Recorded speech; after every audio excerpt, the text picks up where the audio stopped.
O bullying e o cyberbullying representam desafios sociais e psicológicos de grande magnitude.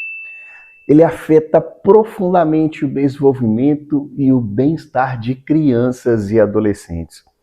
Longe de serem meras brincadeiras de crianças, esses fenômenos são estruturados de violências complexas com raízes profundas e consequências duradouras. E nesse vídeo nós vamos aprofundar no conceito apresentados por especialistas em psicologia clínica. E a ideia desse vídeo aqui é a gente oferecer uma análise detalhada baseada em pesquisas e experiências reais.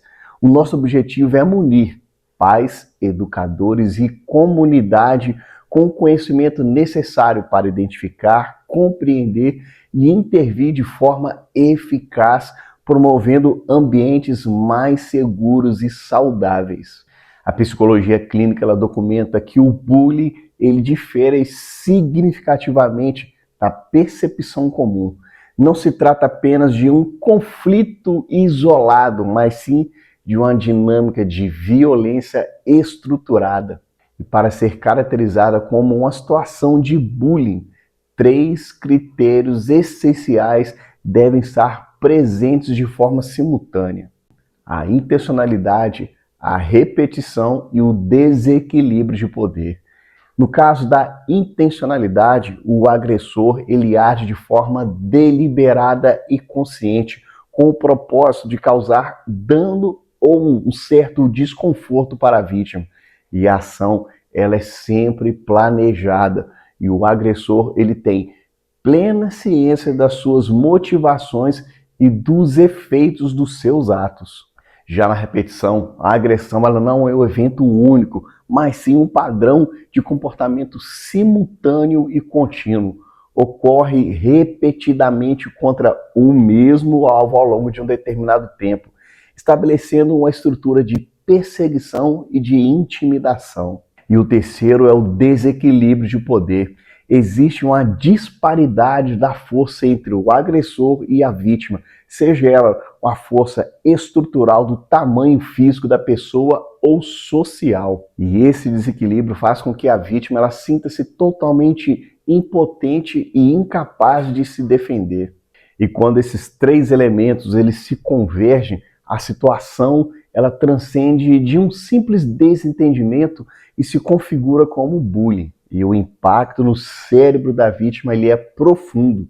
A exposição contínua e essa estrutura de ameaça constante, sem saída, leva o sistema nervoso da vítima a um estado permanente de alerta, clinicamente conhecido como hipervigilância. E principalmente crianças em hipervigilância afetam dificuldades significativas, como baixa eficiência no aprendizado, distúrbios do sono e uma profunda desconfiança em relação ao ambiente onde ela convive. O seu cérebro vai priorizar a sobrevivência constante e desvia todos esses recursos naturais para outras funções essenciais, mas não nessa faixa etária. É crucial notar que o bullying ele não é um fenômeno exclusivo no período da adolescência. Pesquisas clínicas indicam que esse comportamento pode ser identificado a partir dos 8 anos de idade. Crianças no ensino fundamental já são capazes de construir uma estrutura de domínio sobre os seus pares. Então, a identificação precoce desses sinais pelos adultos é vital para uma intervenção eficaz. No bullying físico, essa forma é a mais reconhecível.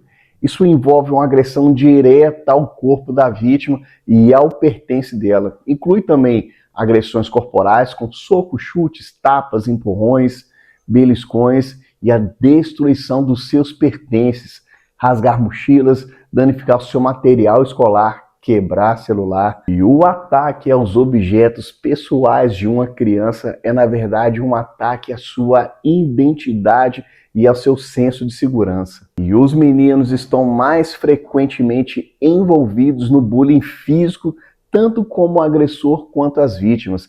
Isso sugere padrões de socialização e de expressão de agressividade que variam conforme o gênero. Já no bullying verbal, é o tipo mais comum em ambientes escolares e ele é caracterizado pela sua linguagem para humilhar, intimidar ou desvalorizar a vítima. São exemplos mais comuns: apelidos pejorativos, xingamentos, ameaças e provocações constantes, humilhações disfarçadas de brincadeira. A frase "é só uma brincadeira" é frequentemente utilizada para humilhar, desmoralizar e normalizar uma situação de violência que corrói a autoestima de forma lenta, sistêmica e intensa.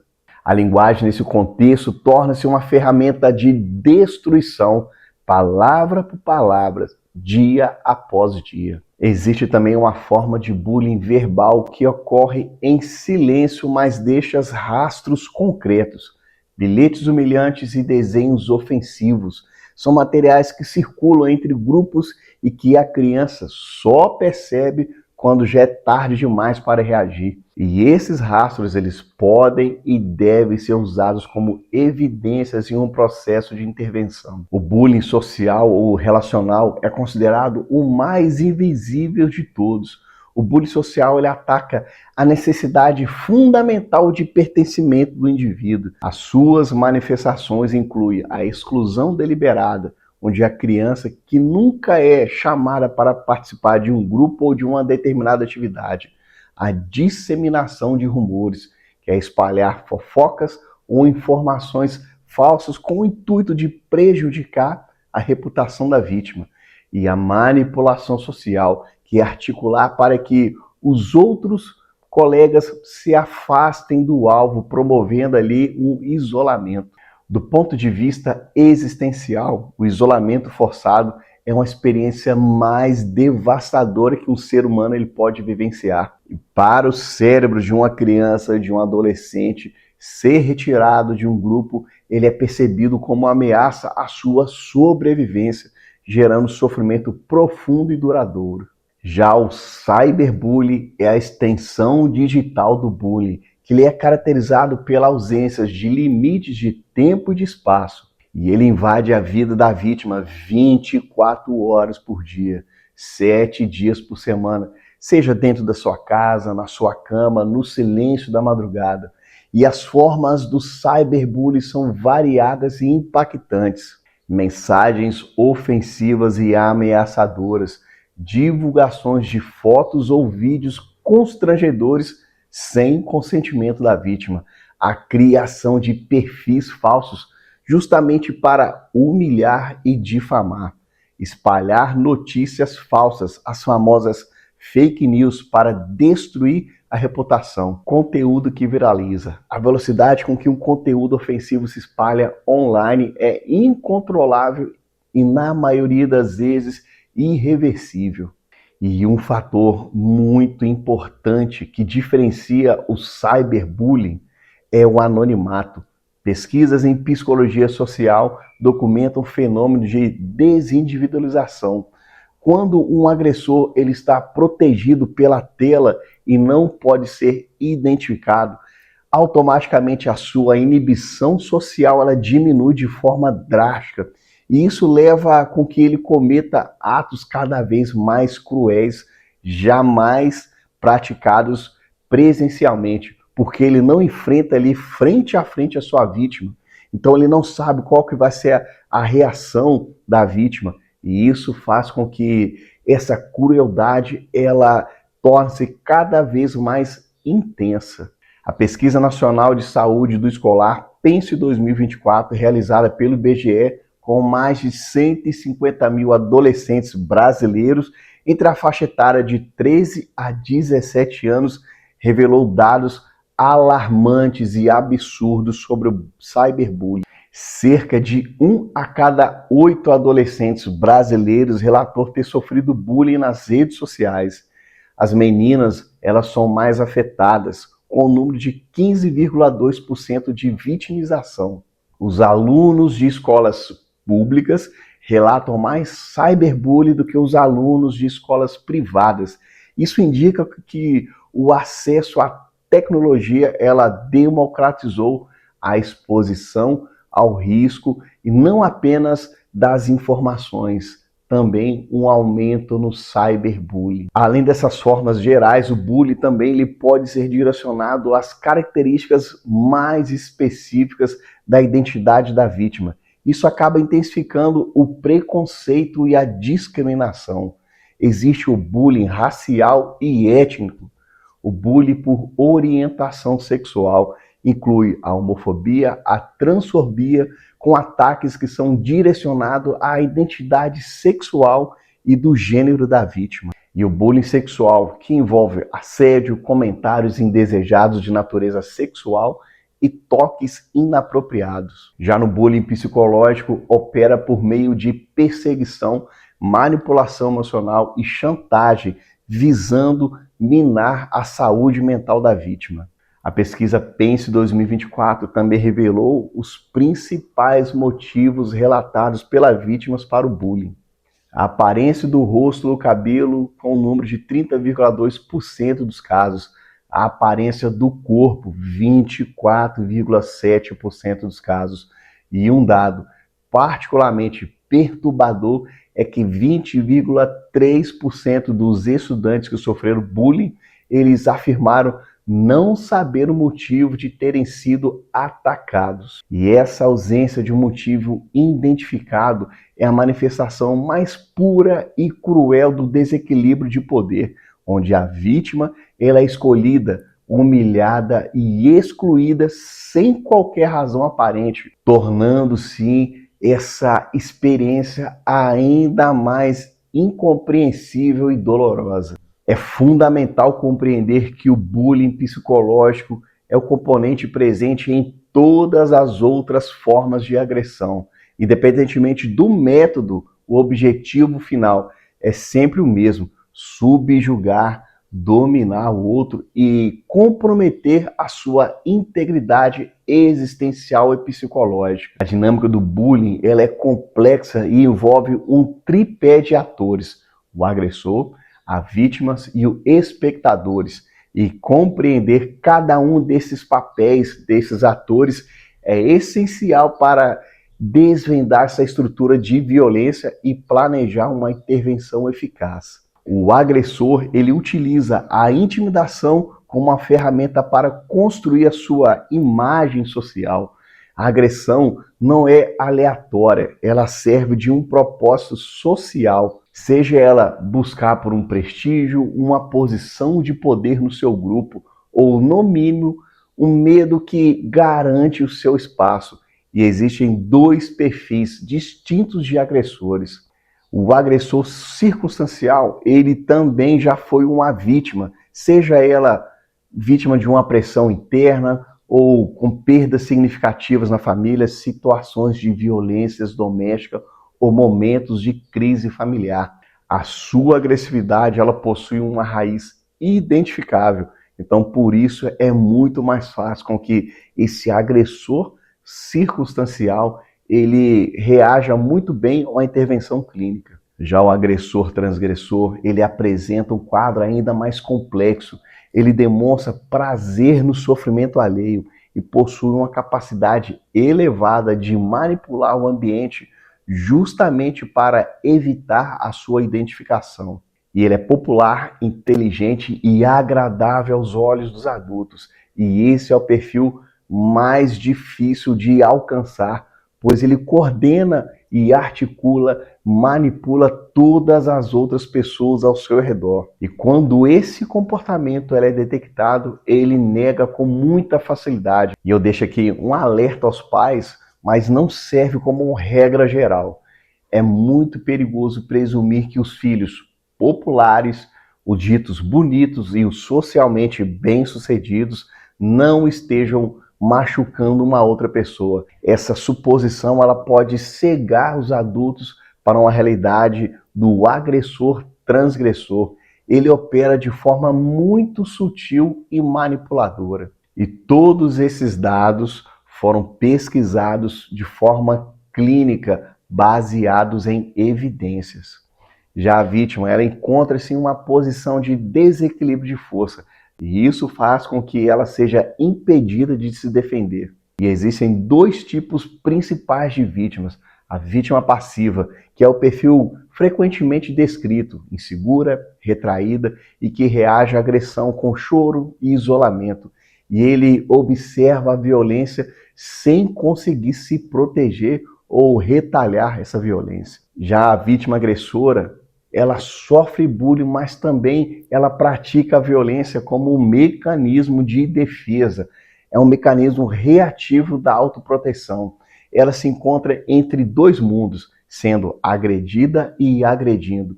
E, infelizmente, esse perfil apresenta os piores indicadores de saúde mental ao longo do prazo, devido a essa complexidade de situação. E temos também o grupo de risco elevados, que são grupos que carregam características percebidas como diferentes pela maioria das outras pessoas. São pessoas com deficiências, membros da comunidade LGBTQIA+, indivíduos neurodivergentes e pessoas que enfrentam preconceitos raciais e religiosos. E o papel mais importante da dinâmica do bullying e frequentemente subestimado é do espectador. E toda a estrutura do bullying, ela depende da validação da plateia. Sem uma plateia, o espetáculo ele perde todo o sentido e a agressão ela perde a força. E esses espectadores eles podem caracterizar diferentes papéis dentro do bullying. O reforçador ele vai incentivar ativamente a agressão, seja com a risada, aplaudindo ou compartilhando conteúdo ofensivo ou incitando o agressor com frases como pega ele ou briga, briga, briga. Já o ajudante, ele inicia a violência, mas ele para de participar quando o agressor principal, ele assume a liderança. O omisso, ele permanece em silêncio, ele não participa, ele está totalmente diferente à situação. E o medo de se tornar o próximo alvo é o motivo qual ele paralisa, contribuindo para a perpetuação desse ciclo de violência. E temos também um papel extremamente importante, o defensor. Este espectador que decide intervir, ele possui uma empatia suficiente para agir, mesmo diante do risco de se tornar o próximo alvo. A presença de um único defensor é capaz de inibir esse reforço social que o agressor busca e, consequentemente, interrompe todo esse ciclo do bullying. No contexto do cyberbullying, o papel do espectador torna-se ainda mais devastador. Cada curtida de um conteúdo ofensivo, cada compartilhamento amplifica exponencialmente o alcance dessa humilhação. O espectador digital muitas vezes nem percebe esse dano intenso que está causando para a vítima, dado a distância ou até mesmo a falta de feedback emocional.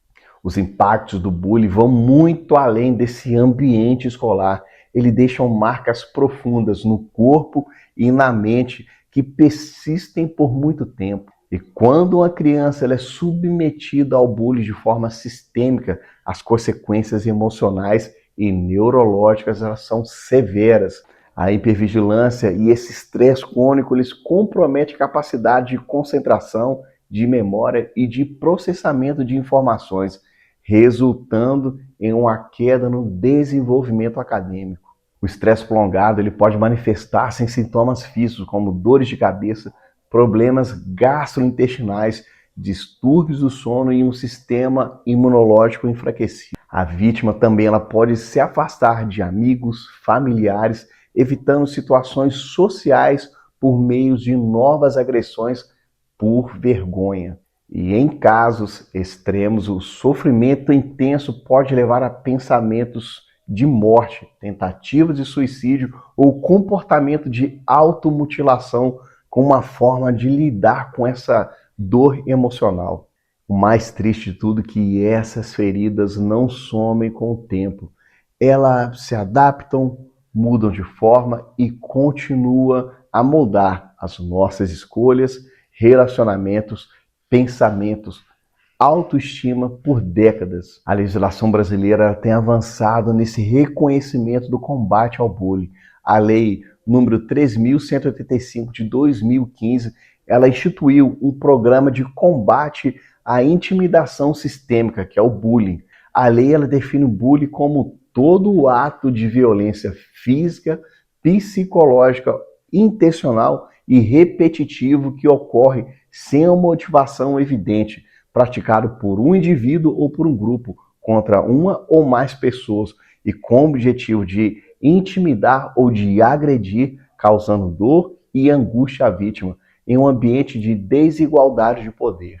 Outro ponto muito importante na lei são os objetivos de programa, que é promover a cidadania, a capacidade de empatia e o respeito ao próximo, capacitar docentes e equipes pedagógicas para a implementação de ações de discussão, prevenção, orientação e solução do problema. O bullying e o cyberbullying são realidades dolorosas que exigem a nossa atenção e ação. Aprofundar nessa compreensão sobre as suas complexidades, desde as definições clínicas, os tipos de agressão, até mesmo os papéis dos agressores, da vítima e dos espectadores e os impactos devastadores na saúde mental e física, nos capacita para intervir de uma forma eficaz.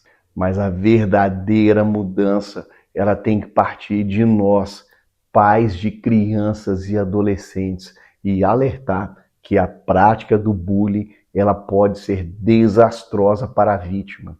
E é necessário, sim, nomear a prática desse comportamento, bullying e cyberbullying, e as suas consequências, sejam elas psicológicas, físicas e até mesmo dentro desse arcabouço jurídico. E nós, como pais, educadores e comunidade, nós precisamos sim criar uma cultura de empatia, respeito e seguranças para as nossas futuras gerações. Não deixe de dar o like nesse vídeo, se inscrever no nosso canal e compartilhar esse vídeo para o máximo de pessoas possíveis, para a gente mudar essa cultura do bullying e do cyberbullying.